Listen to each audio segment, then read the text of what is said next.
Welcome back to the F1 2004 career mode. So it's fair to say the start of this season has been a little bit up and down. Of course, the first two races I'd say were some decent results, but it's kind of slipped off in a couple of the rounds since.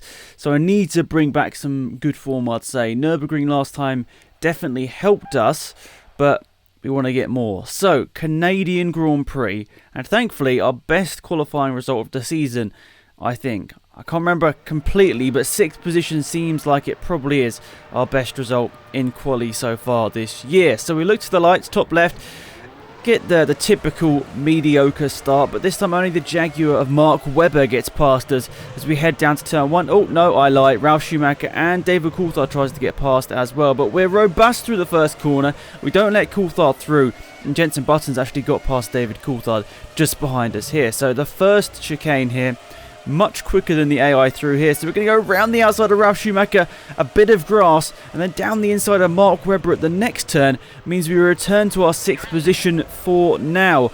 But that was quite bold, down the inside of 2 cars through 2 corners, and thankfully it paid off. But Ralf Schumacher and Mark Webber probably aren't going to be too happy about that overtake, so they're going to be looking to get past quite quickly. But they've dropped back by the time we get to lap number 3, and you can see the person we're really attacking here is Kimi Räikkönen, but we get a bit of a grassy entry to this hairpin, obviously before the long back straight. But I didn't do any setup changes for this. Maybe I probably should have, because it would have really helped us out down this part of the track. But for some reason, as the player in game, you get insane top-end speed just naturally over the AI. And as we go into the braking zone, you can see considerably we have gained time over the AI. It's sort of through the tight and twisty stuff where you really lose the time, like the hairpin, for example. But down the high-speed stuff, fast corners, it all works out quite well.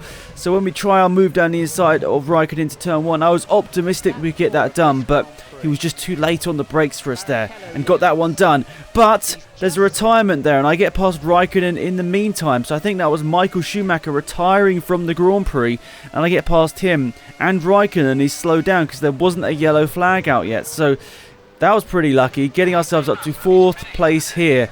And Räikkönen actually fell back a couple of laps later. As we get to lap number 5, you can see that Räikkönen's about as close as Montoya is in front, so I was quite happy with myself here. We did a pretty good job at getting past Räikkönen, nailing some good lap times. You can hear a bit of a lift off there, so I didn't get any sort of penalty for going fast under the yellow flag. But as for Räikkönen, happy that I pulled away from him quickly, because it means we can divert our attention to the battle for 2nd position in front of me there, which is Sato versus Montoya. And that's a step on the podium, either one of them, if we get past them. So I was looking forward to trying to catch them up and get past them. But it was nice to be pulling away and also going for a podium at the same time. That hasn't really happened in this career mode so far, but we are in a Toyota after all. Anyway, we really catch up Montoya into the brakes here, and a bit optimistic. You can see I was trying to get past him here. He was quite slow on the exit, so I thought I possibly had a chance, but no. He's got more speed down the straight, and there's not long enough of a straight to get up to the back of him and past him. And well, unfortunately, he wasn't quite as quick through the corner as I expected, so there's a little bit of contact there, but thankfully I turned damage off in this season here because I knew that sort of thing was probably going to be happening at some point. But we're catching up to him once again. We really want to get past him because we're seeing that podium position is right in front of us here. Trying to look down the inside at the same corner once again. There's a little bit more contact, but I was further alongside that time, so a little bit more legitimate, but still not really the overtaking opportunity. I should just wait to the exit of this hairpin and go for it here. But the problem is, I don't know what it is around the hairpin at the Canadian Grand Prix in this game, but it's hard to get enough steering lock on.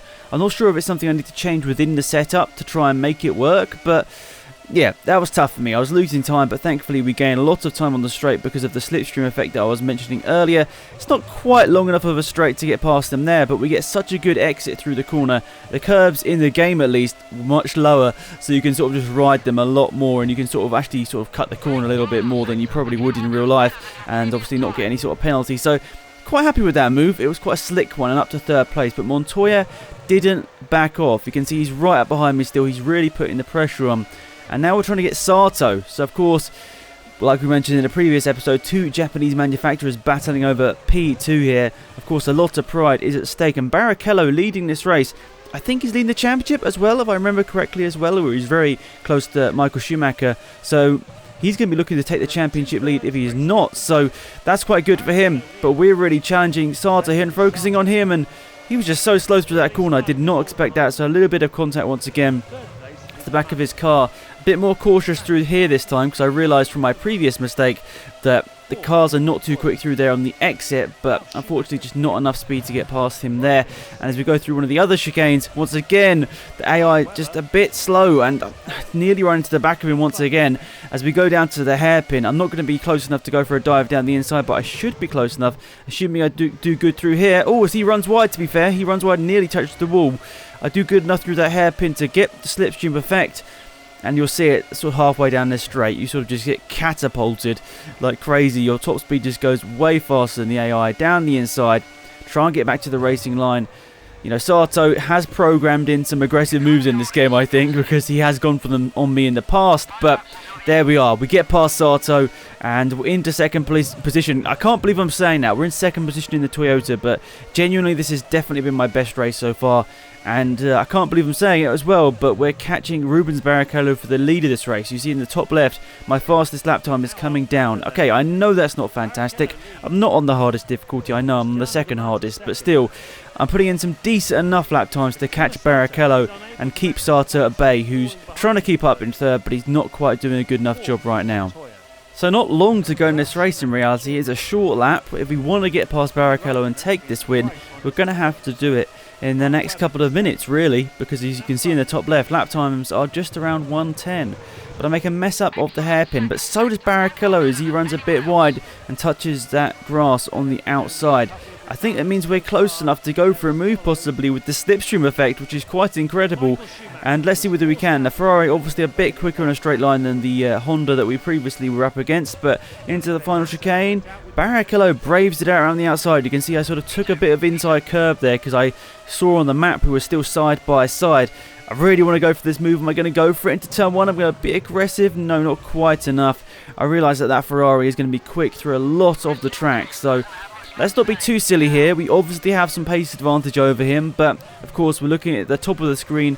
The number of laps left is counting down quite quickly. So through this part of the track where we're nowhere quicker than the AI, I had a bit of a lift off and I looked to the inside. Barrichello slightly moving under the braking zone, but I'll let him off because I'm probably sure I've done something similar in my career in this so far. So well, you know, we'll give him a pass for now. But if it happens again, then obviously I'll be a bit more ruthless. So he's quite slow through there, to be perfectly honest, but the problem is I'm very slow through the hairpin. Like I was saying earlier, the steering lock through the really tight corners is tough, and it's just obviously something I haven't really mastered.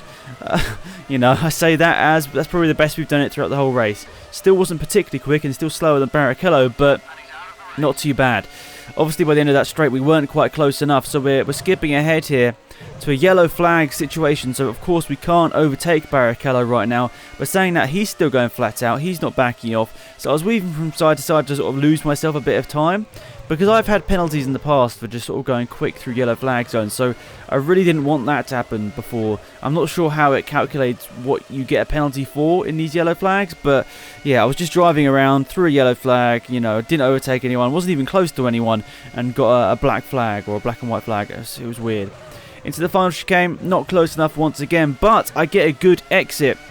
So is this enough to get past him into turn one? Considering we're in the slipstream, he's doing a good job at staying ahead. I'm going to look to the inside, but he's going to pull across me into the first corner. This is the last lap of the race here. If we want to win this race, we're going to have to go for it in the next couple of corners, because I mean, we could get him on the straight, to be fair, but if he's behind me, he's going to get the slipstream effect. So I'm not too sure about the best place to do this, as there's a bit of contact there as he's so slow through that part of the track. I'm not sure whether he backed off especially because he felt the pressure or something, but you can see I'm putting on a charge here. I want to get this win at all costs, but at the same time, I can't be throwing away these sort of points for the Toyota team. Saying that, Panis has also got a lot of points for us so far this year, but Barrichello is certainly making some mistakes in this last lap of the race. You saw he went slow through one of those corners earlier, which saw us make contact with the back of his car, but into the hairpin, he probably makes the biggest mistake so far of the race. He runs wide, and that gives us the opportunity to get right in the slipstream, down to the last chicane. Are we going to have enough momentum to take this victory? Get in that slipstream, Alex. Go and get past him. It's just whether we can outbrake him into this final chicane, and we get in front of him. We do it through the chicane, And quite incredibly, we go around the final corner up to the start-finish line to win the Canadian Grand Prix for Toyota. Wow, hard to take that one in. A last lap overtake for the victory here in Canada. A truly interesting race to be a part of. I mean, from time to time the AI are tough to race against because of the nature of the control of the cars, but for that one it was really good. Of course there was a bit of contact here and there, but thankfully because I've turned damage off, that doesn't really affect anyone, myself or the AI. But you can see it was quite spread out, to be honest. I was pretty happy with my performance. You see some big names retired. Most importantly, Baumgartner. He's the guy looking to win this championship. So it's a big shame for him that he has retired. So, nonetheless, Panis outside the points once again. I'm just proving who is the #1 driver within the Toyota team as I get the first victory, I think, this season. He only got a couple of second places to start the year, but of course a victory is way more important. So after 14 laps we come in clutch on the last lap of the race, the final minutes of the race, I suppose the final 10 seconds of the race in reality.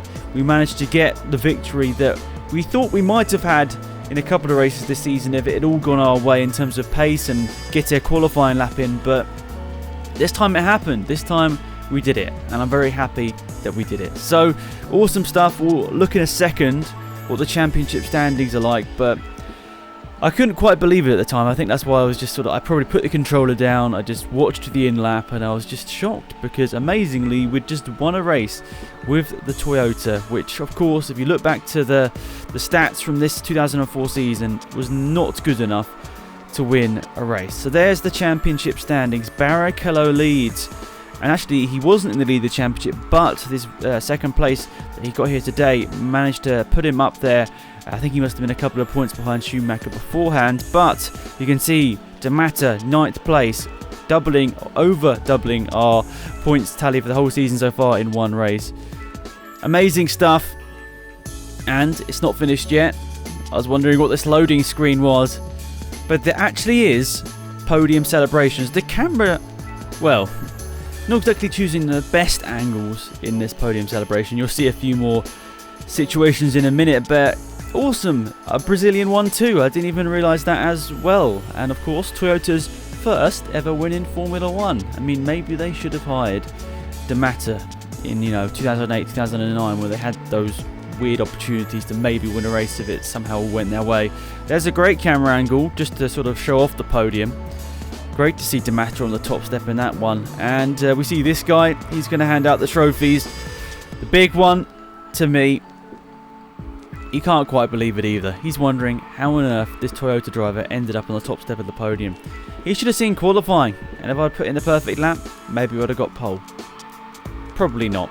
That's quite unlikely. Nonetheless, he goes over and gives a trophy. I think that's to Barrichello as well. Yeah, it is Barrichello. For some reason, our mechanic is just standing at the side, just chilling.